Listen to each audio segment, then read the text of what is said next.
no idea how it's gonna taste. It's pretty hard. It's serious. I don't know, I can't explain it. It's kind of like nothing I've ever felt before. It's pretty awesome.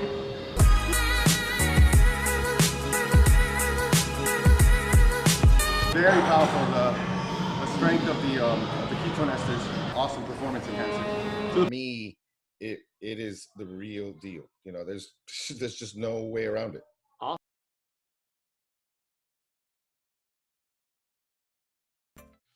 Frank Yosa here, CEO of Ketone. I'm super excited to have Danny Vega on the show. Danny, can you give us more of your background?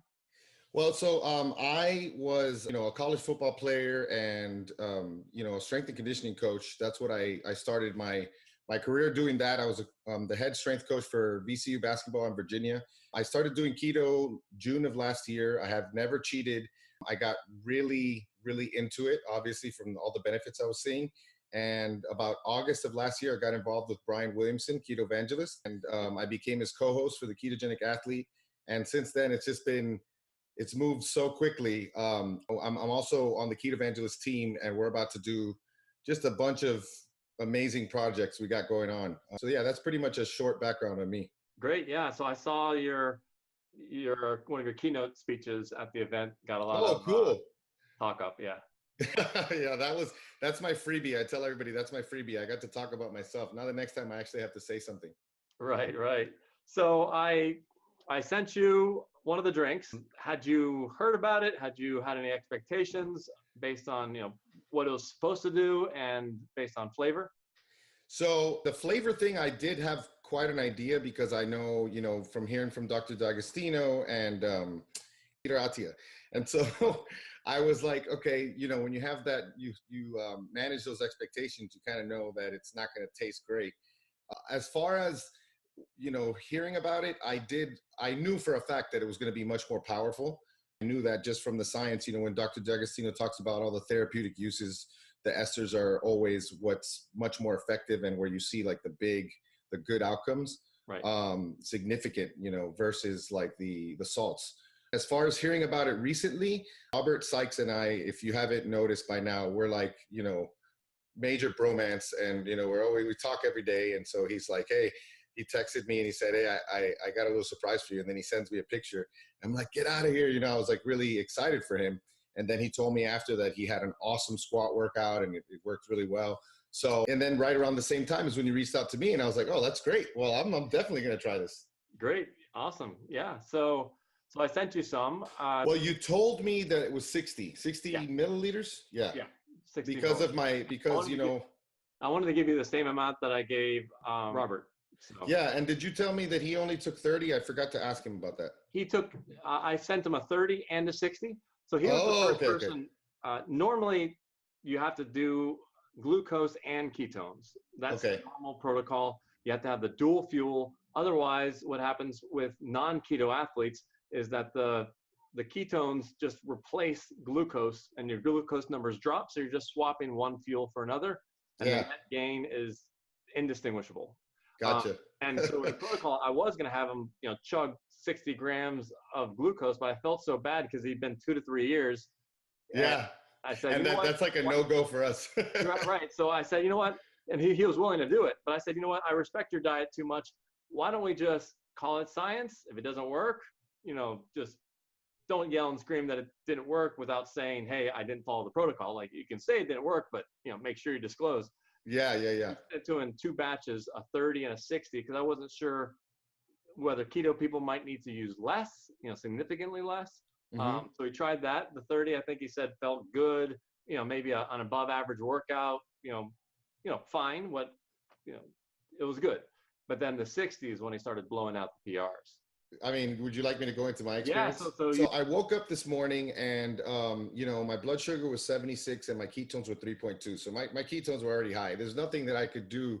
I don't try to chase these ketones, but I think I'm very keto adapted. And going back to what you said about you and I were talking offline, and we were talking about how if you're not keto adapted, you may not get anything. So I'm very keto adapted. And so I felt it in about 5 minutes. It was that quickly where I started getting goosebumps and my body started to just buzz and my brain started to buzz. And it was like, it was one of the most intense things I've ever felt. I'm telling you, like, you know, and this is coming from someone who's taken caffeine and pre-workouts and things like that. And so my commentary at the end was that this is so effective and it has such a wide scale of use, I think, for like the athletic community, that it may become a banned substance. You know, I honestly think that once people start taking it regularly, it may become a banned substance. Because explain to me that. So if someone discovered that beet juice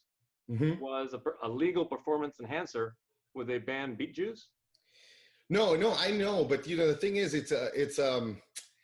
look, I hope it doesn't, because I think it's just amazing, especially from contact sports. You know, all the boxers and football players. Right. I think the uses for that are just going to be, it's the future. You know, but wouldn't an organization only ban things that are unhealthy, that things that make people hurt or sick, like steroids? So that's true. You're right. You know, there'd be no reason. It's just another food.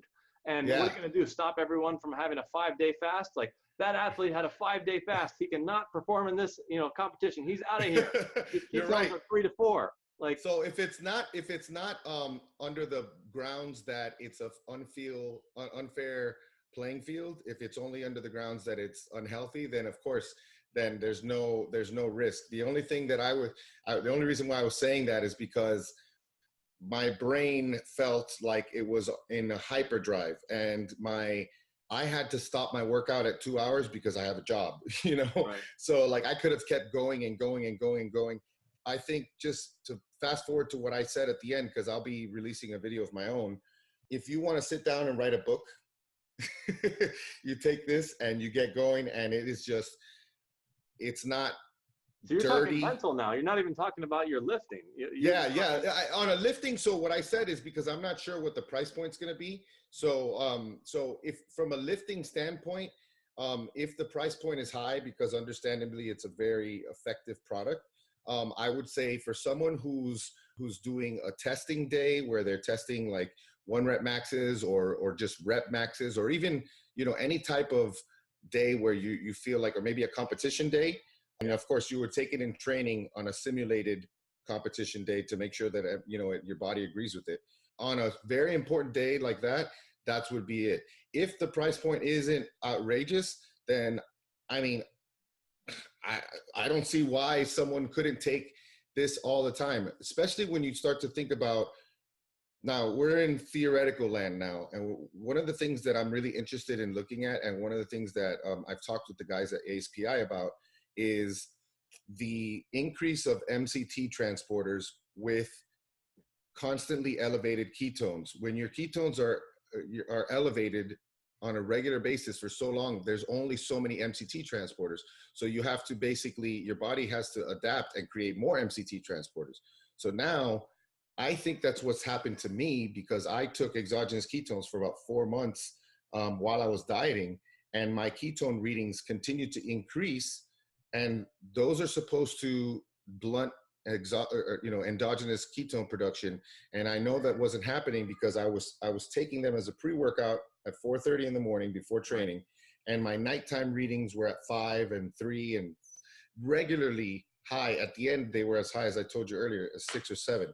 So if you take a product like this, where your ketones are just constantly elevated, it's kind of like you're forcing your body to create more pathways for it to transport. And what does that mean? I mean, well, yeah, it does have we suspect that it has a multi-day use secondary benefit. So it's not just that one game day, but what happens when you take it multiple times? It does have a cumulative, we expect it to have a cumulative effect.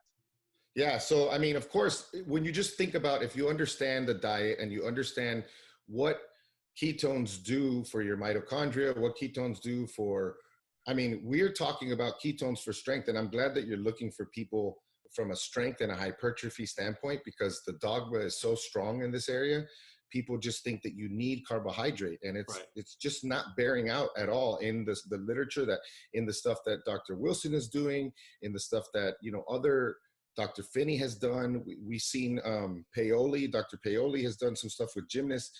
If ketones are muscle sparing And in a sense, anabolic, why wouldn't you put on muscle easily with a ketogenic diet, or even with like a low carb diet, supplementing some esters?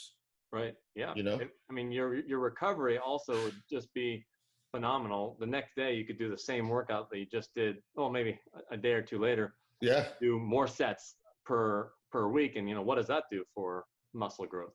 Yep. So that's what I think, honestly. And yeah, it's interesting to see like what the prospects are. This, to me, honestly, and I'm the type of person that if I try something, because people do send me things, and if I try something and I don't like it, I just keep it off of social media, and I comment offline to the person. Right.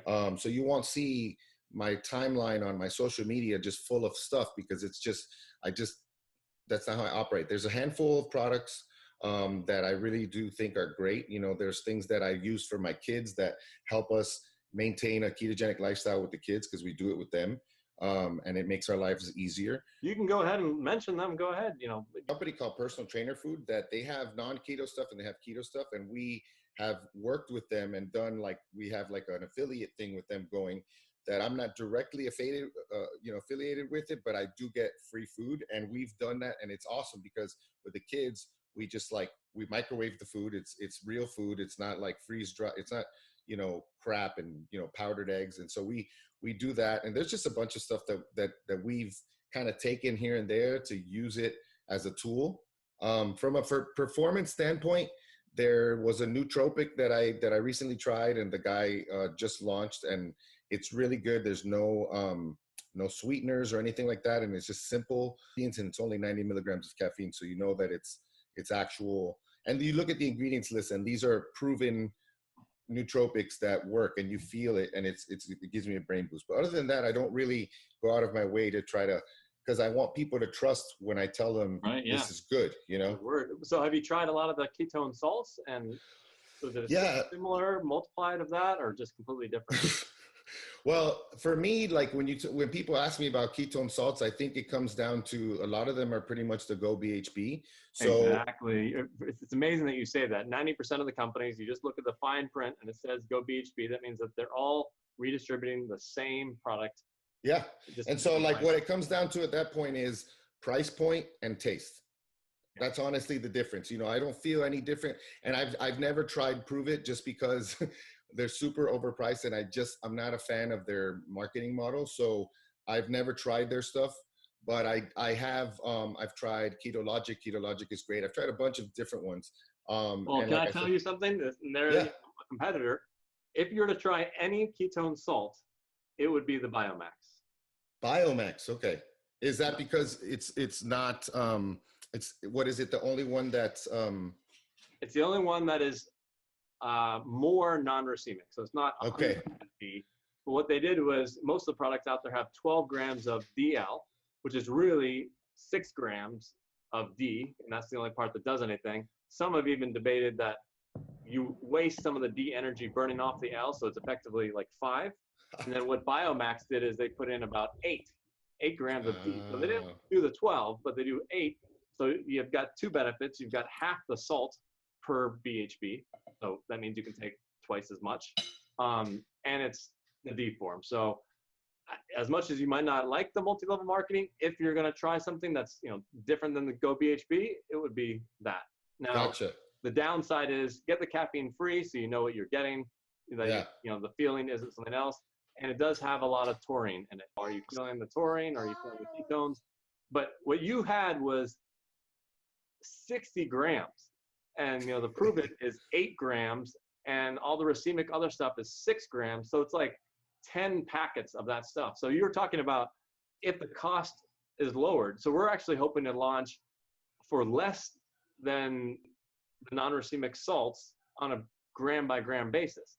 But it's not our fault that you can take 10 times more, So when you go to the grocery store and you buy Charmin, and you buy the super mega roll and it's $3, or you buy the skinny roll and it's $1, is $1 cheaper than 3? So if it's a higher quality supplement, you're, honestly, for me, I'm wasting my money if I'm taking more of something that's not really as effective. So that's how I see it. Yep. You know, it's kind of the same thing. You have a trade-off. You have a trade-off with the taste. If you can't take that taste, the taste is not great. You know, like you'll see my face on camera. I do a really good. Great. I got a good poker face, but it's not. Maybe you can put a little challenge to your social media followers to come up with a good name for it. We have I really do. Schoolyard Dirt, Nasty Grapefruit, and Burnt Tire Tequila are the My top. favorite one is the Burnt Tire Tequila so far. I should have sent you just 1 gram of the raw stuff so you can see where we've come from. So okay. You know, people say, "Oh, can't you make it taste better?" I'm like you don't know where it started. It's all relative. Yeah. So I've given grown men, 1 drop on their knuckle, and they were just running for their coffee mug that was 10 feet away. So well, I told my wife that the way I liken it to, because I haven't drank alcohol in years. So the first feeling is an alcohol shot. You kind of get that feeling, that burn a little bit. And then there's like 2 aftertastes that are both equally unpleasant, but it stops short of a gag reflex. So I never got like a gag reflex. It was not pleasant. And I didn't have sparkling water. We always carry, you didn't? Okay. Yeah. You didn't follow the protocol. No, well, I'll have to do that next time, but it wasn't like I felt any upset or any type of gastric issues. It just didn't taste good. But then, like, sure enough, like 5 minutes later, I'm getting warmed up, and I'm just like, my brother-in-law, as I told you, was recording me, and as he's recording, he's just checking in on me throughout the workout and recording my reactions. And I'm excited to see how I sounded and looked on it, because I was just like, this is the real deal. Like, I don't know what everybody else has been saying or how it's been working for them. I can tell you, for me, as a person who's, highly trained, high level athlete my whole life, I'm keto adapted. For me, it is the real deal. There's just no way around it. Awesome. And then after your workout, you went to, your day job. How was that as far as mental clarity? Did it continue on, or did you burn it all up in the weight room? I still feel it now, honestly. I haven't had a chance to test. I should test my ketones now, but I still feel it now. I had the thing with me is that I have to recently eat on a schedule, because I did the don't eat when you're not hungry thing for a long time. And what ended up happening is I noticed that I was losing lean mass. And I think is that my body was basically compensating, because I trained so hard in the morning, and then I'm not hungry until the afternoon. And, then the first month I lost more fat, but then after that, I started to lose a little bit of lean mass. And I noticed that the month after I started adding a post-workout meal, again, I felt better. So you were asking me if I wasn't hungry. I wasn't very much hungry, but I did enjoy the heck out of the omelet that I made about an hour after after I finished. So I had my omelet, then I had to go, and I had my day job, and I'm a medical device rep. So I had 2 cases this morning, and I felt just on point, and just confident as I was, because when we troubleshoot, sometimes we see things that the doctors don't really. We're the experts in the procedures and the products. That's why they keep us around, because they're doctors, but they don't see every day and every week the same thing all the time. That, I've seen a million things that they haven't seen in a case. So there's plenty of people that can benefit from it on that side. Absolutely. All right. Well, thank you very much for hopping on here. I can't wait to see your video. Yeah, absolutely. I think you're going to like it. I can't wait to see it either. All right. Bye.